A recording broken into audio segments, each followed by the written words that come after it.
Hey, welcome back to It's Prince, bro. Welcome to today's show.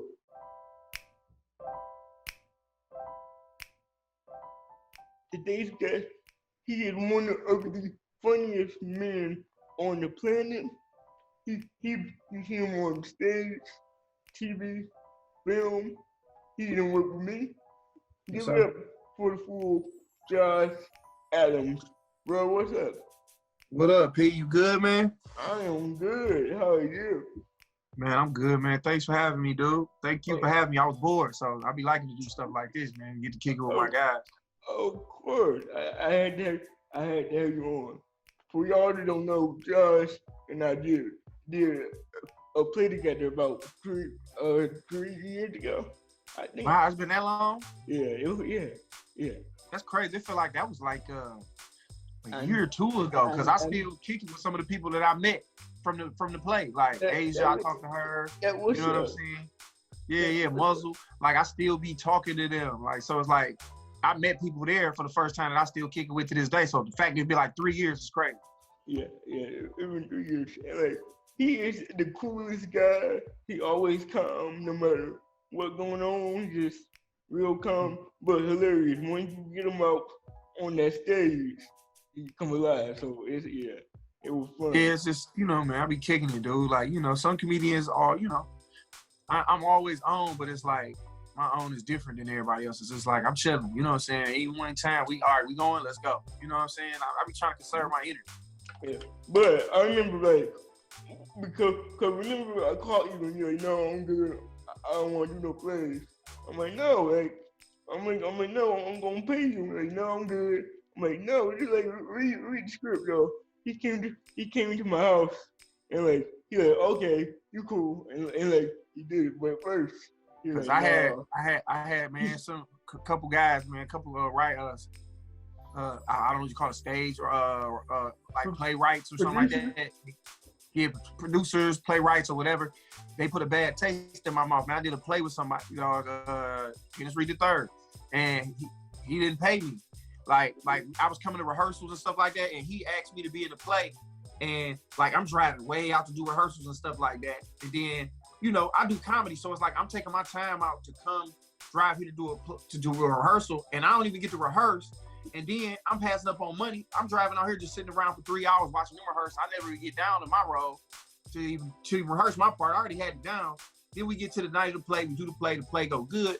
Next thing you know, bro disappeared and never paid me. And after that, I was like, bro, I never waste my time on another play again because it's too much invested in it. But then when you hit me up, I forgot who plugged me to you.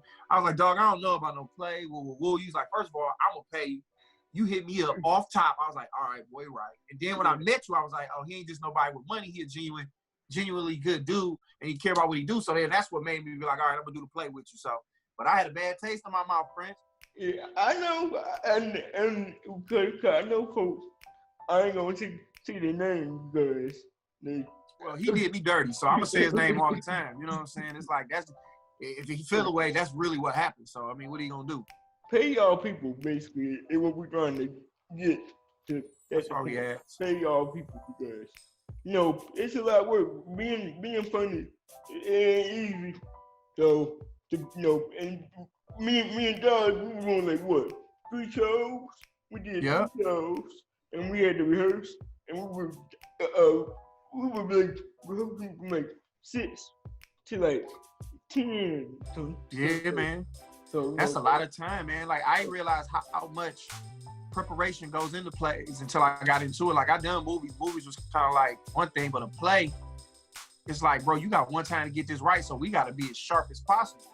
In a movie, you like cut, we didn't do it right. In a play, it's like, nah, bro, we need to get this close to what we needed to, close to perfect. And if not, we got to be able to roll. You got to be good at, if it's messed up, to keep rolling. So you also practice it to be perfect, and you practicing, just in case it ain't, you got to make it look perfect. So I get it. Yeah, but let's go back. So what got you started in comedy?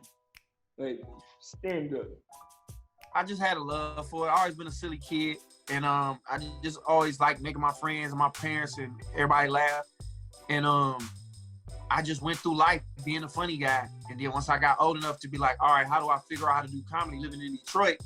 you didn't know it was right under your nose. It was like, you think you got to move to LA and all that, but I just moved out of town. It was like, I'm gonna figure out where the open mics at somewhere else, and I'm gonna start where people don't know me, so that way if I ain't good, I ain't gonna feel ashamed and I can get better in front of a bunch of people that I know. So I moved out of town trying to start comedy. It never started because I just was a young guy, still just chasing girls, getting money, not on no drug dealer, but just working a job. And then I moved home, and then I met a dude I went to high school with who was doing comedy here, and he kind of opened me up to the scene back in Detroit. And then I started here officially like 2006. Oh, okay, so you've been in the game for 16 years. Well, 16 no, longer than that. You moved 16 up, going on 17. 17, Yeah. Okay. Hey, what's up, man? So like your first show, take us through what happened. Were you good? Did you bomb?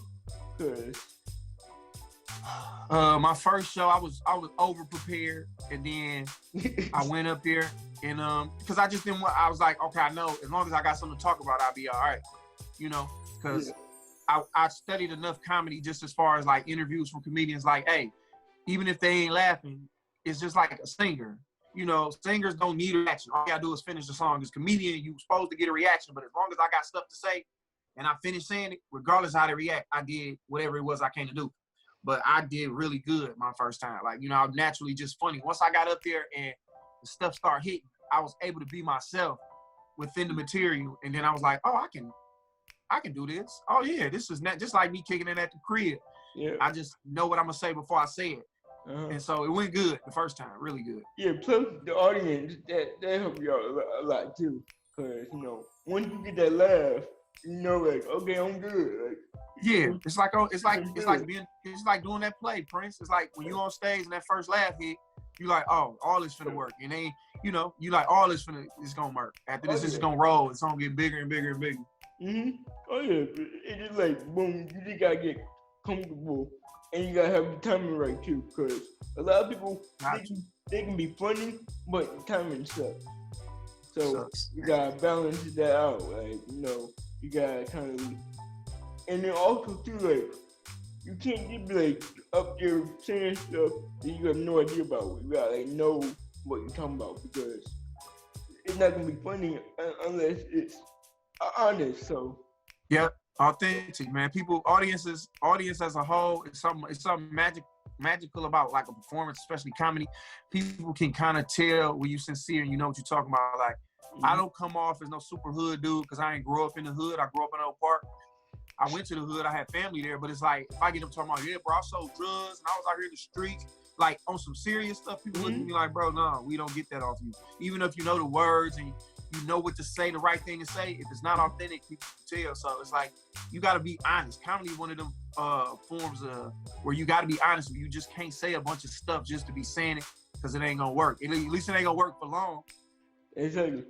And you know what? The funniest story that I've heard you talk about was the one about Joanna, your daughter.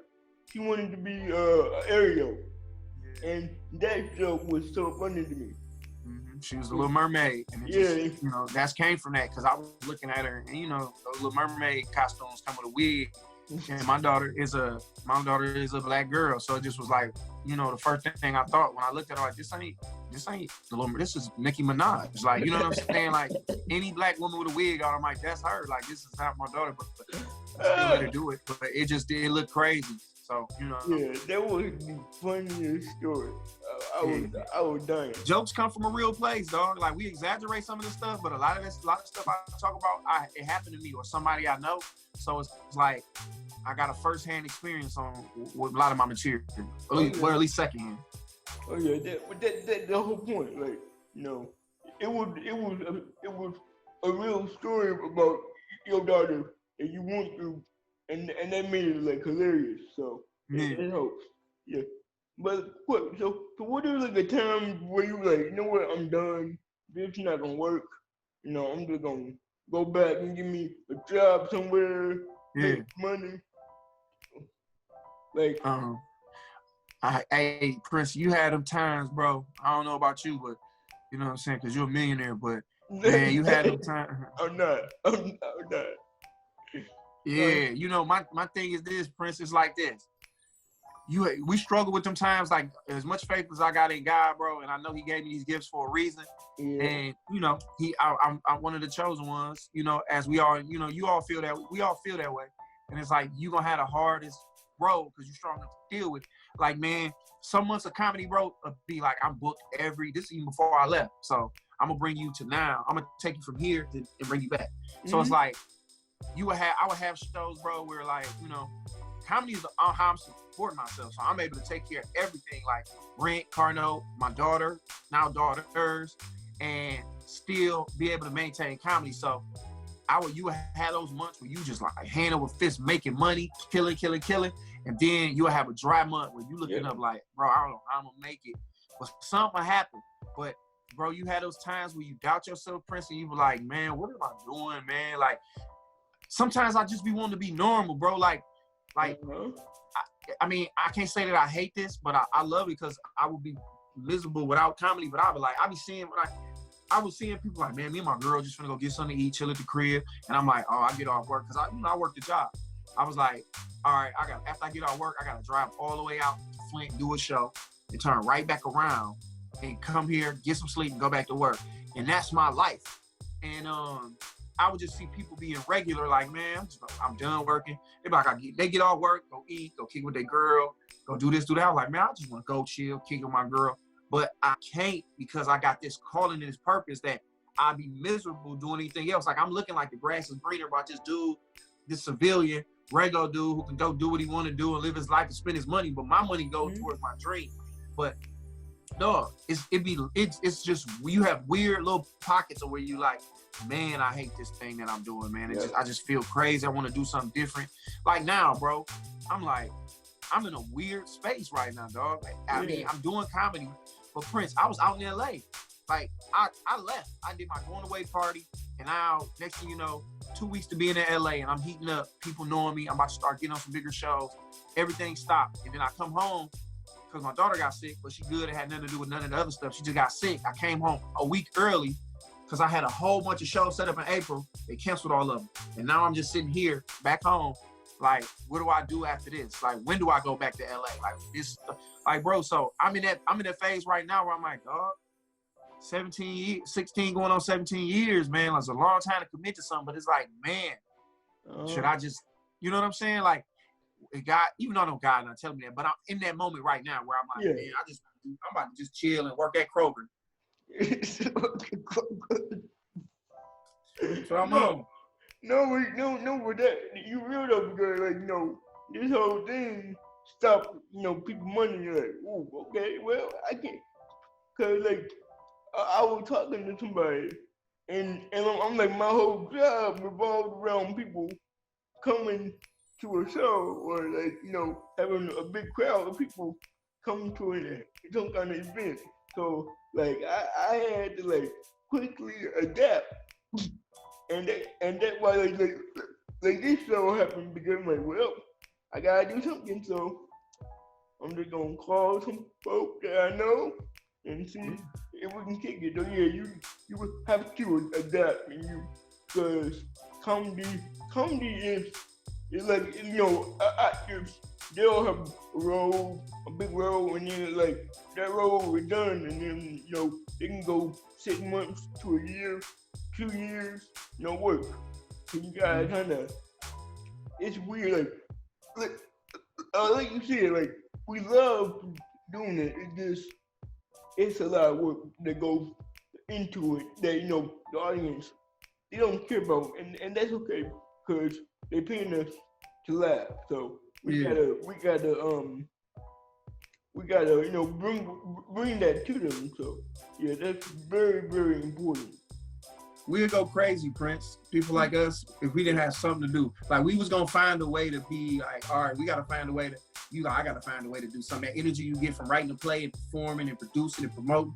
Same thing with me, we're producing and creating comedy and putting up comedy and performing in live. Like, I have to find, we was gonna go crazy without an outlet to kick it, bro. Like, it was no way we was gonna make it however long without this. Like, I'm like, when I get off here, I'm gonna go live and do my podcast, and I got a new app I'm gonna play with. It's like I found other platforms to get what I need from it, dog. It's like I'll find another drug. Yeah. You know what I'm saying? Yeah. I'll find another way to get my high. Oh yeah, and you know, I think you know, comedians and artists, we just have that in us. It's like, okay, well, if we can't do that, I can do this, and you know, make it work. So, like, I was like this, Prince. Like, when I wanted to go to school, even though I didn't do schoolwork, but because it was an audience there. Like, if we didn't have school, I was like, man, I don't want to go home. Ain't nobody there to make laugh. I'm mean as hell. Like, you know what I'm saying? It's like, I want to be at school. Yeah, my sister cool, but it's like, I want to be around all these girls that I be making laugh. But yeah, man, we this, that. Yeah. So, like, you know, we talked a little bit about this, but like, your material, where did that come from? Like I said, a lot of my material come from me, just in life, dog. Like me, just, you know, I mean, for a lot of it is either I went through it or somebody else I know went through it. So it's first or third person, and I can take it, and I take a small idea, and then I can, you know what I'm saying, expand upon it and make it into something else. You know what I'm saying? So it's like materials all around me. Like, it may be me, my girl. It may be something that happened to somebody she know, or it might have been somebody I saw at Family Dollar, me just overhearing what they talking about and being like, oh, that could be something, other thing. And just taking it, man. So comedy can come from so many different places for me. Oh yeah, cause I can be, you know, in the car and like seeing something outside. I'm like, you know what, that look funny, or like, that conversation, they seem to be having some kind of problem. I'm like, oh, and in your mind, you be having all these like jokes and lines that you come up with, and like I tell people, like I got like people in my head talking to me, and people look at me weird, but like really, you know, that really what it is. You got, you know, all these ideas that you hear, and you're like, this is funny, and you just test it out. So yeah. Okay, so I'm going to ask you this question, even though I pretty much know the answer. Okay. I'm going to ask you anyway. Can you teach comedy? No, you can't teach comedy, in my opinion. No. Because you can't teach timing. But I have kind of refined my answer over time.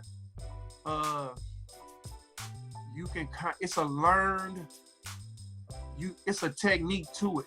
You know what I'm saying? Like, when I say you can't, like the greats, like when I say you can't teach comedy, that natural thing that people have, like the greats, you can't teach those.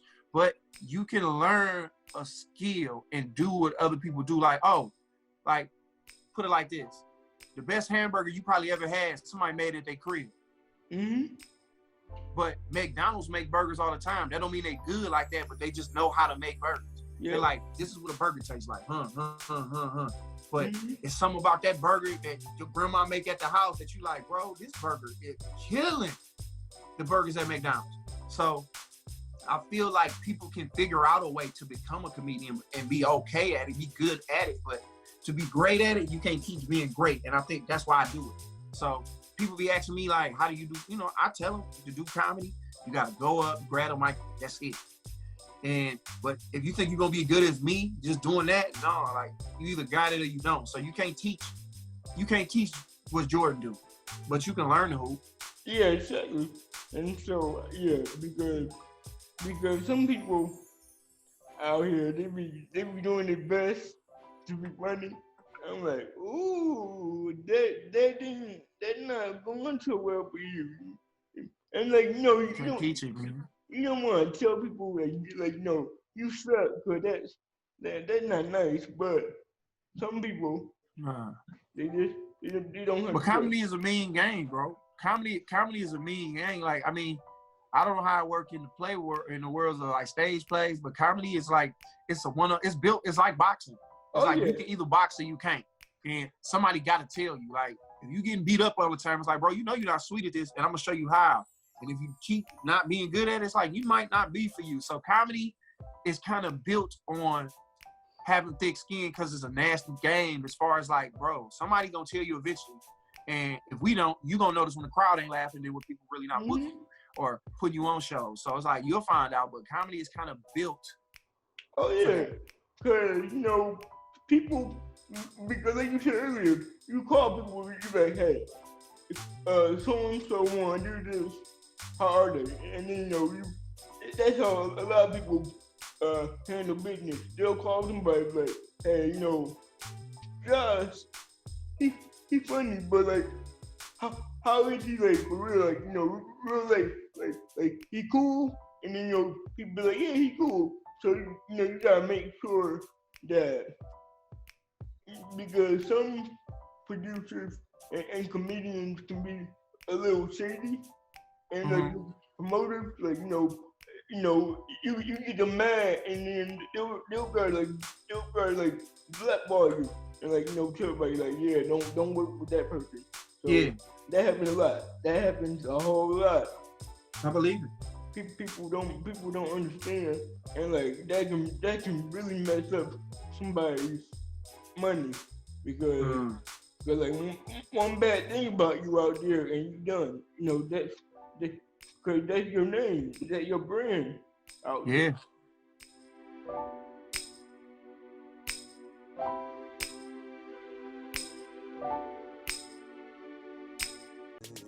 Passion, romance, sex, sin, pain, and death. Love unexpected. When you think you know your partner, think again.